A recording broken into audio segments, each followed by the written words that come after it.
जो अलाए कंहिं टार्चर अंदाज़ अलाए कंहिं धमकी ॾींदुसि जो कल्ह वीचारे पंहिंजो अहिड़ो क़दम खयो आहे उहो न इन ॻाल्हि मां ॼाणी न छा असां बि कोन हुआसीं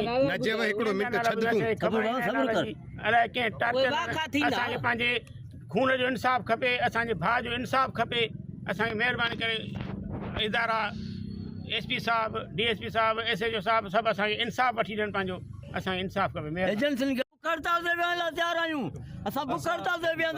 असां हिंदू पंचायत डिस्ट्रिक्ट नौशहरो फिरोज जे प्लेटफॉर्म तां रतन कुमार नायब वाइस प्रेसिडेंट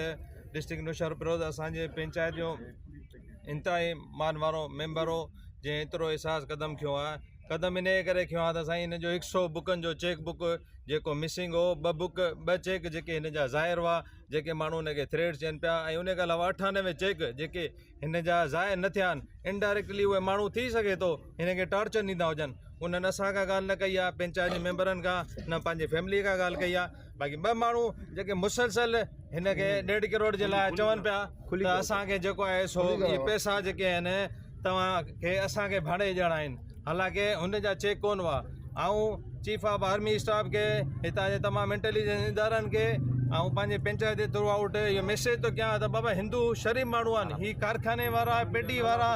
ऐं जेके मोज़िज़ माण्हू आहिनि उन एॾो वॾो क़दम खयो आहे त आम माण्हू कहिड़ो क़दम खणंदो अहिड़ा टार्चर फ्यूचर में थींदा त ही कुंदन छा असां जहिड़ा ॿिया केतिरा ई माण्हू उहे जेको आहे सुसाइड करण ते मजबूर थींदा ऐं आर्मी चीफ खे बदबैत रिक्वेस्ट थो कयां त